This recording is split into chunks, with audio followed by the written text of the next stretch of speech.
All right. What I'm going to do is, if I could share the screen as well, I'm going to go through my PowerPoint. And what I'm trying to do is not give you any more work to do, is to let you know what resources we can provide so that if we can help you, you know who to reach out to and have a general idea of what we can help you with. I know that market managers have a lot to do. It's a lot to sell at a market, it's a lot to put on a market. And so I just want people to be aware of our program and what we have to offer, and let you know that we're available if you need something. So I'm going to do a screen sharing thing, and feel free. I don't always notice the chat off to the side, but feel free if you have a question to type that in or raise your hand or whatever you need to do if you have any questions. All right, Stephanie, here we go. Where am I here? I'm going to go to this. Is that working? I don't see it on this side yet, Rob. Not yet. Okay.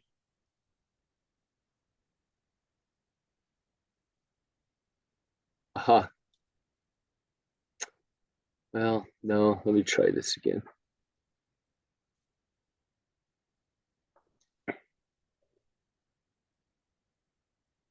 Failed. Well, it's not. Oh no, I closed it. Okay, hold on 1 second.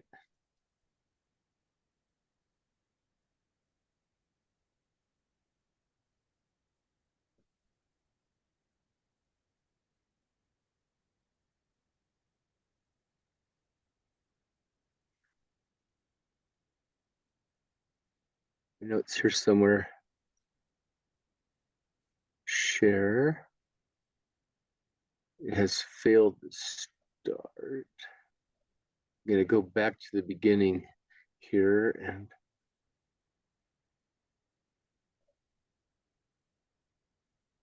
close that.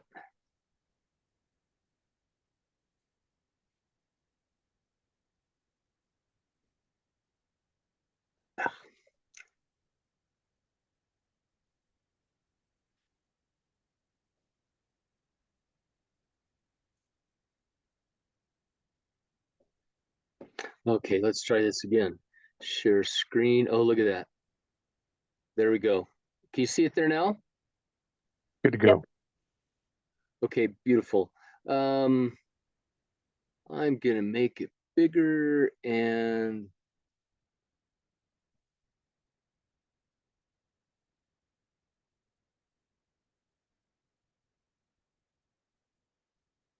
I know I'm screen sharing. I want to go to my slideshow and I don't see that little deal.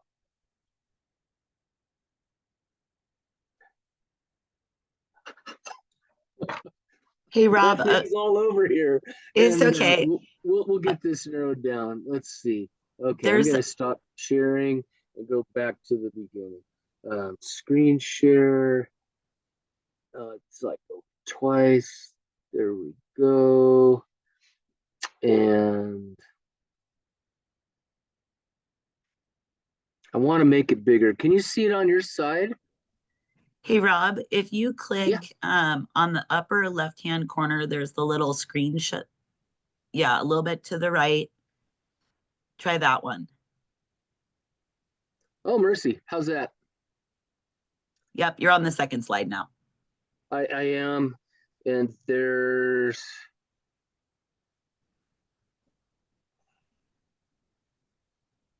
okay, here we go.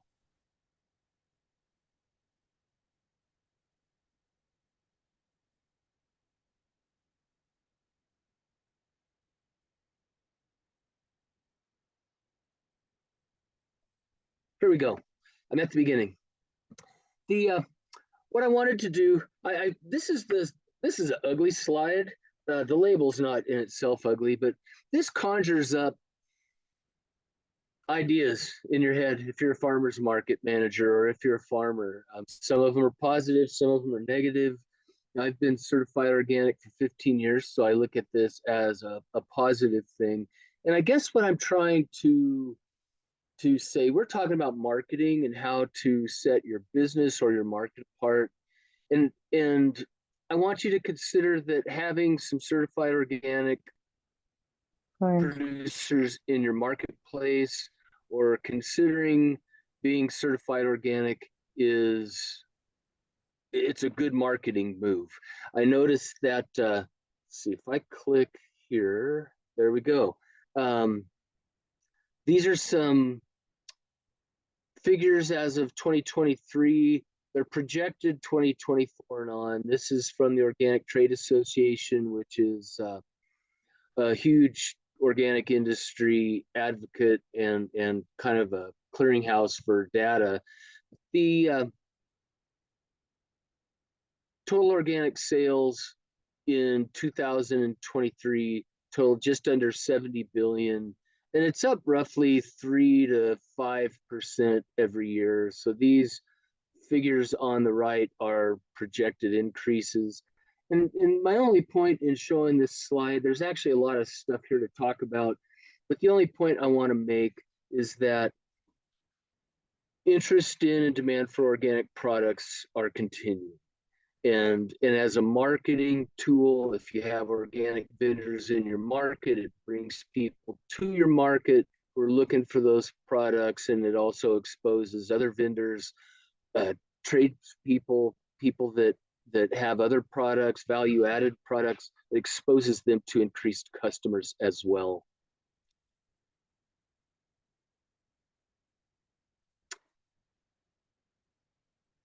The now I need to move. Oh shoot, this is just weird. 1 second, maybe that's no.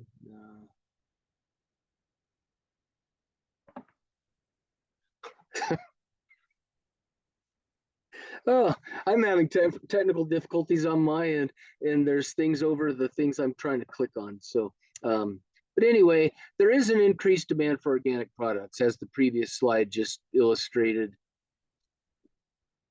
There's also having organic products in your marketplace will increase the market traffic. I know we're in Reno, Carson area. We were just in Las Vegas. The same holds true there.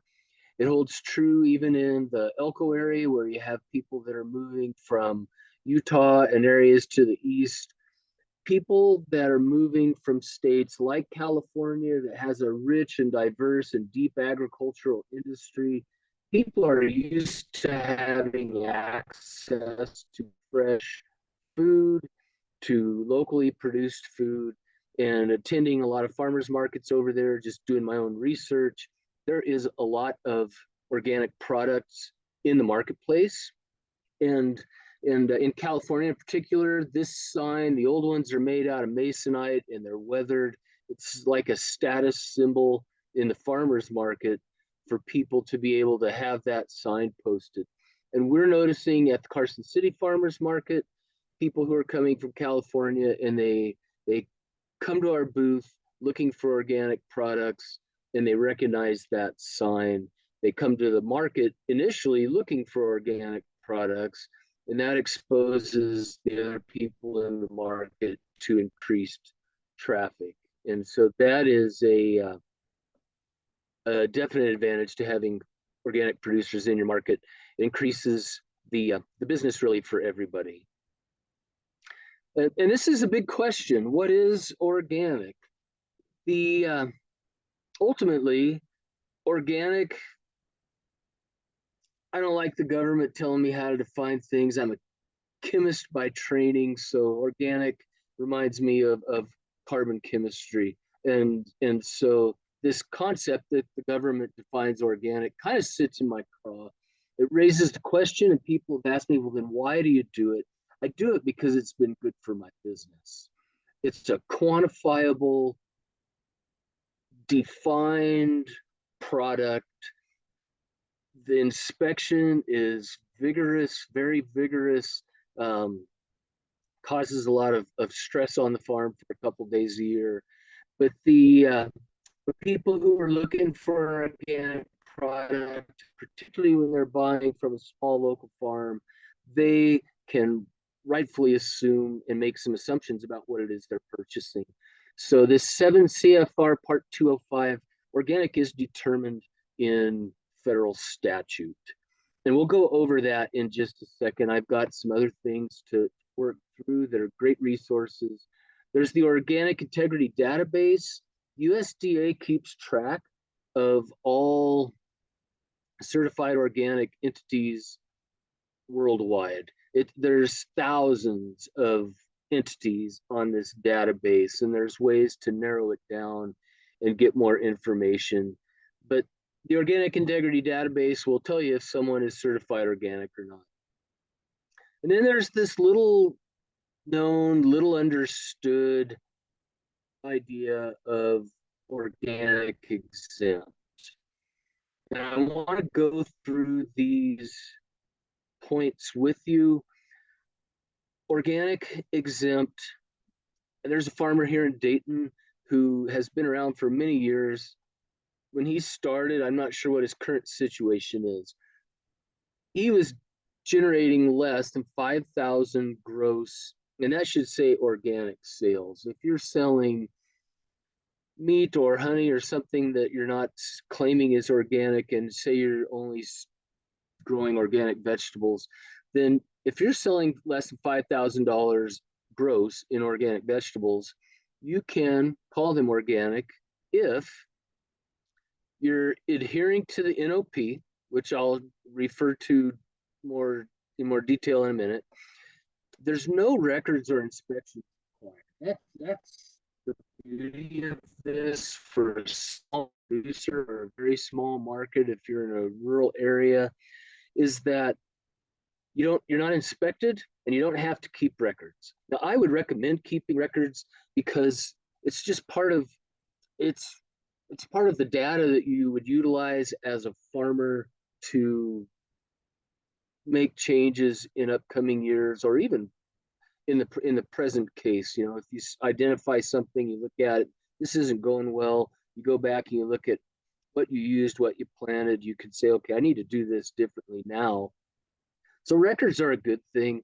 And if you exceed $5,000 gross at any time during that year, then you either have to stop calling yourself organic, or you have to certify. And that's where the records would come in handy. They would make that process much easier. The only caveat as far as marketing goes is you can't use that organic symbol. That's a benefit of people who do have an organic certification. At DFI and my family and our farm, we help as community partners. We are running a program called the Organic Nevada Program. And what we do is we provide technical assistance. We can help people with resources and information on anything to do with organic agriculture. And honestly, I've been farming for a long time. I can help anybody with just about anything, or put them in touch with someone who can be of assistance to them. So we welcome people contacting us, looking for technical assistance. And that can be regarding any one of these or additional items. Pest control, weed management, that's a big issue with organic production. Irrigation, crop selection and management, growing and propagation, record keeping, certification. We're here to help people with questions in regards to any of those. We also have a mentorship program where we provide a stipend for the person being mentored, the mentee, and also the mentor receives a larger stipend. The goal is that they work together to see that mentee become certified within a 1 to 2 year period of time. The mentor is someone who's had at least 3 years experience in organic certification as a farmer. So we're pairing some of those people up even presently. There are some other resources that we have available. One is our website. I'll refer to that here in a second. And then the other is through the Nevada Farm Network. We have a program every other Tuesday. Myself, Rodney Meering, and Ray Johnson from Silver Springs, and anybody who wants to attend It's live on Zoom, and then it's also on Spotify. If you search DFI's Farm Talk, you can go back and listen to those in arrears. There's a lot of resources there. Rodney and Ray have so much to offer, and so those are some examples of what we're offering through the program at DFI. This is my contact information. That's my cell. It's my own cell. It was easier than getting a second phone to keep track of. So people are welcome to call me anytime. You can email me. You can contact DFI. Now I'm going to reference, now I have to make this smaller. And I can't find anywhere in my screen a smaller one. So I'm going to just stop sharing that. And what I am going to share are just a couple website references for you. How are we on time here? Oh, we're good.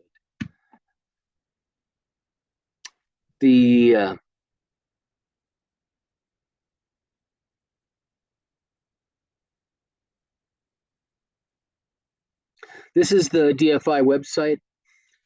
It's easy to find. If you look under, well, you can go down a little bit. There's the most recent news stories that have been featured on DFI. This is the one in the center is the apprenticeship program that Jordan Hosmer and Jill and Garrett all and Kelly are all a part of. There's a program where Indigenous students are working with Intertribal Ag Council and doing work on food sovereignty and growing food in their own communities. And then here's an article on the Grow Organic Nevada program that we did in December. But if you go back up to the top under our work, there we go, and you go down to Grow Organic Nevada.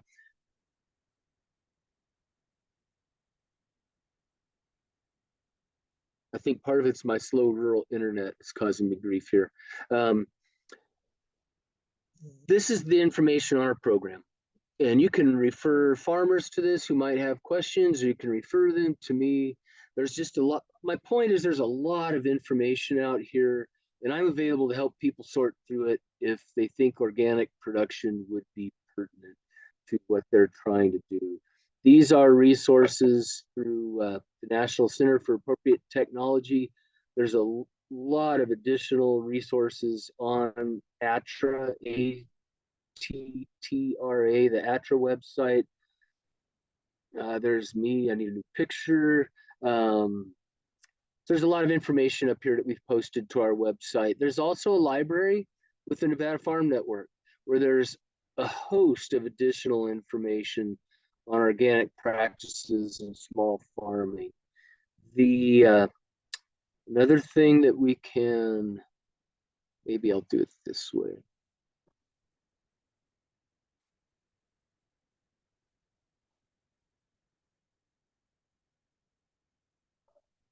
I know how to do it.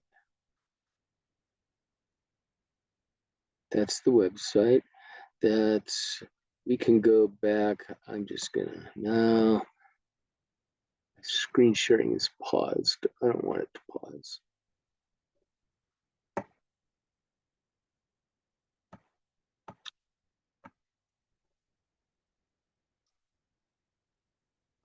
Let's stop that and see if, are there any questions, ideas?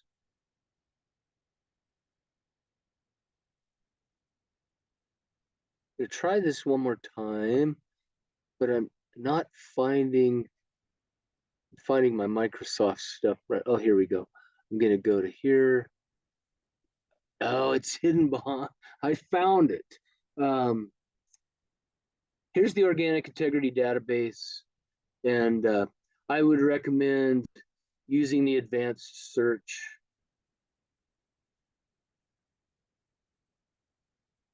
And then you can enter, or we'll do it this way since it's not wanting to change screens.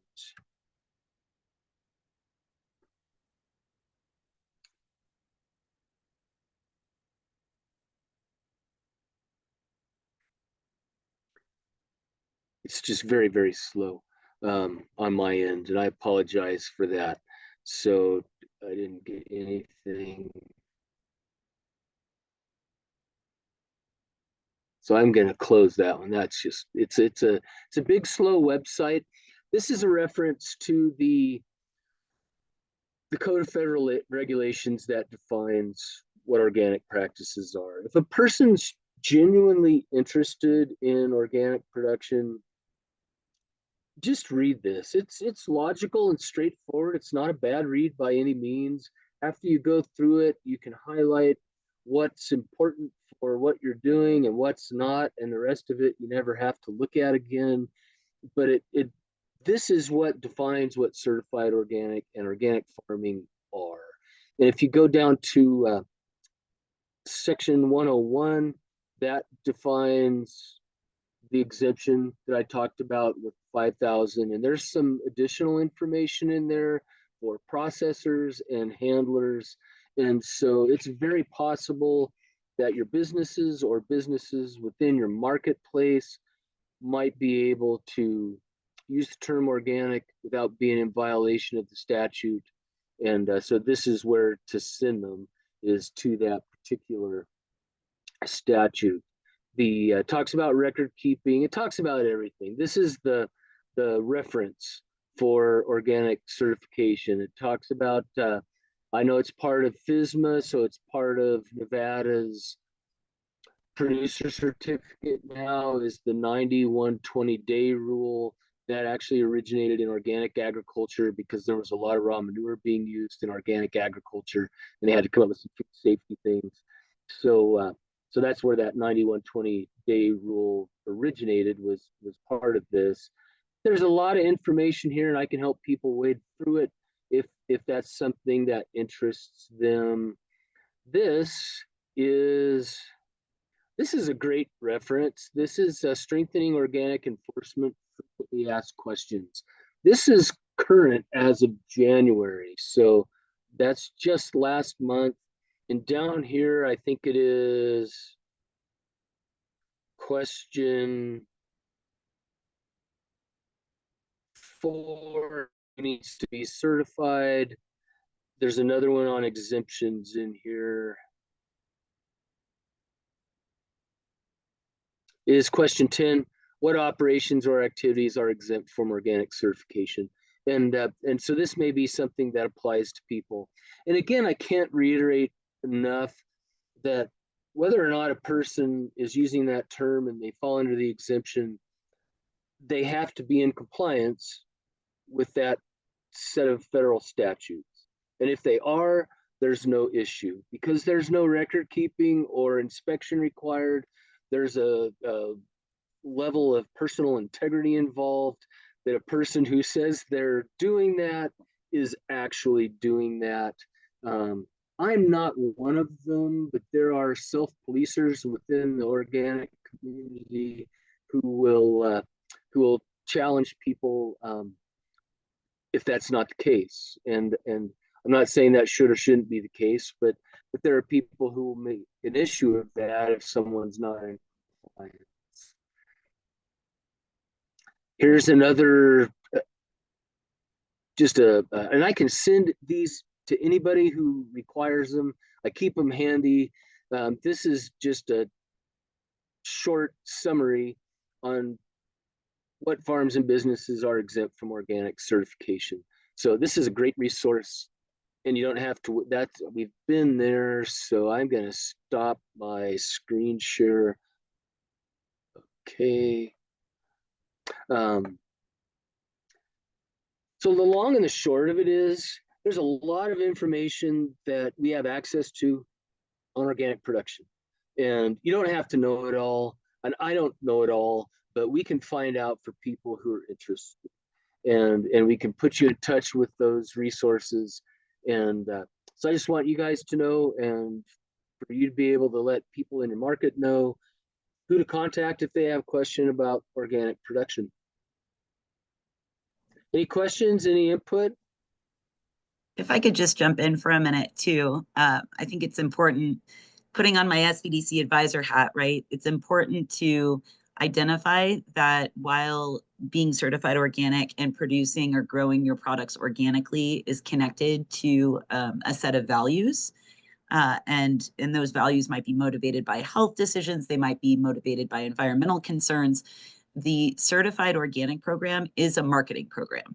And so by being certified organic and going through that process, you are leaning into differentiating yourself from other agricultural producers or value-added producers who might be in the same marketplace, and communicating to your customers. A particular segment might be people who are concerned about pesticide or herbicide use in agricultural production and the associated health impacts. So by being certified organic, you're communicating how you're different and how you're better solving your customers' problems. And so, it is both a value connected system of production and manufacturing, but also it is a marketing program. And for market managers, there are people who are out there who are looking for certified organic produce. And so by having a certified organic producer at your farmers market locations, you are going to be recruiting those folks to come and shop at the market. The other thing that's important to know when it comes to organic certification and how that intersects with other licensure and certification requirements is that the Nevada Department of Agriculture recognizes certified organic producers as producers. And so if you are certified organic, you are exempted from the requirement of having a producer certification. You use your certified organic, qualification as your producer certificate. And so that allows you to not have to pay for the additional license from the Nevada Department of Agriculture, which incidentally also means that your county or your city cannot charge you for your business license. They can require you to have a business license, but they can't charge you for that business license. So there are those added benefits as well that offset some of those entry costs for your business. Thank you, Kelly. Those are excellent points and entirely accurate. The National Organic Program is housed under USDA's Agricultural Marketing Service. And that is why it started. It was akin to regenerative agriculture in the present day, where there was no definition for it, and the term organic was flooding the marketplace. And it really, its meaning was relative to the communicator. And so there was no standard for it. And I hope they don't step in and further define other terms, but they did step in and define the term organic because it was a quagmire of anything people wanted it to be, including carbon chemists.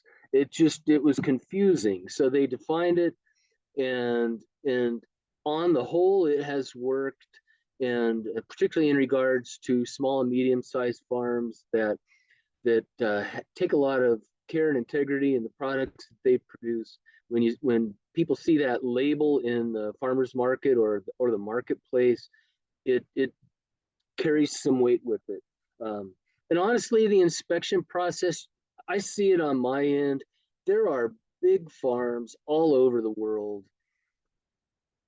constantly ending up, in major trouble and facing major fines because they've been using the word inappropriately to try and access monetary gain. And so the USDA is really serious about enforcing it on a larger scale, more so than a smaller scale. But anyway, I could go on for a long time. But it is a marketing tool, and it does, and I can attest to it. If you're in the right marketplace, it will increase the value of your product, and people are looking for it, and it brings you customers, and it's been nothing but a positive for our farm. So while Rob's thinking, there are two places where you can go to get information about who is growing what. Okay. And those locations are not necessarily like, it's not necessarily the easiest way to do it, and it's not going to reflect seasonality and so on and so forth, but it will reflect like annual production. The first place is that on the Nevada Department of Agriculture's website, there is a way that you can search for producer certificates in different areas. That the information that's going to be available there are only the people who have said you can make my information public. So they've self-selected in to have their information available on that site. But you can see, when you go to get your producer certificate, you list out what you're growing. Some people get really granular with it, and other people are very general with it. So, I mean, I often encourage people to just like put herbs. If you're growing herbs, put herbs. Don't put rosemary, cilantro, thyme, and like itemize it out, because you can, like, the fields that you can select when you're doing your producer certificate is crowd populated. And so you can get really super granular, but you don't have to. So that is a place to go to search for like who's got eggs, honey, or produce. The second place you can go is our Grown in Nevada website. When people sign up, you get a landing page for that program. And so, folks will use that as their website, that landing page on Grown in Nevada. And you can search for a farm, you can search for a restaurant that's a member of the program. You can search for a whole variety of different things there. And generally when people are completing that, it dates back to Nevada Grown. You go in and you can type in like, what are the things that you're growing? So that's another place to go.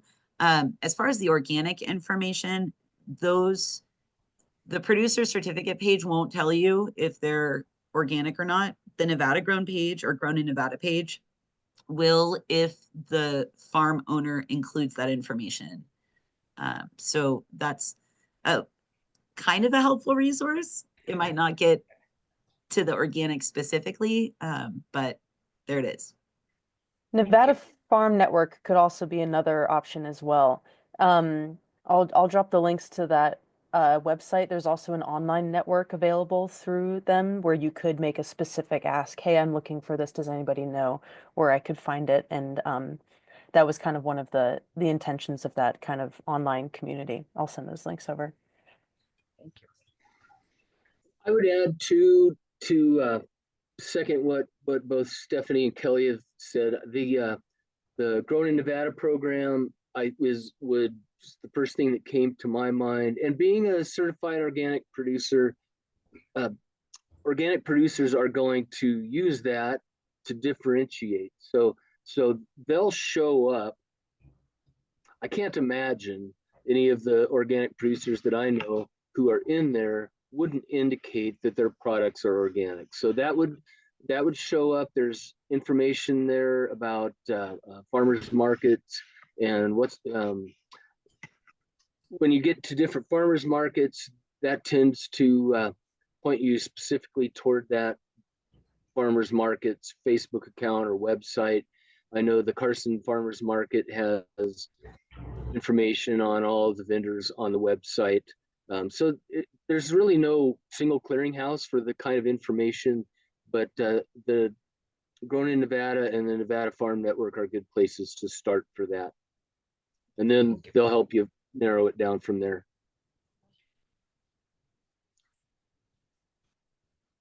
So I can give my perspective on that. If you're buying organic produce or any produce from another farm and you're selling that at a farmer's market booth, you're going to be required to have a vendor certificate from the Nevada Department of Agriculture. And part of what you commit to with that is to have transparency as far as who grew that product. So you would want to include information about the farm that you sourced it from. If that farm is certified organic, then that information can include that farm is certified organic. So if I was buying from Rob Holley and Rob Holley's certified organic, then at my farmer's market booth, I'd have a vendor certificate that would identify that I'm buying produce from Rob Holley and Holley Family Farms. And then if I was selling it, I would say this produce was grown by Holley Family Farms. They are certified organic.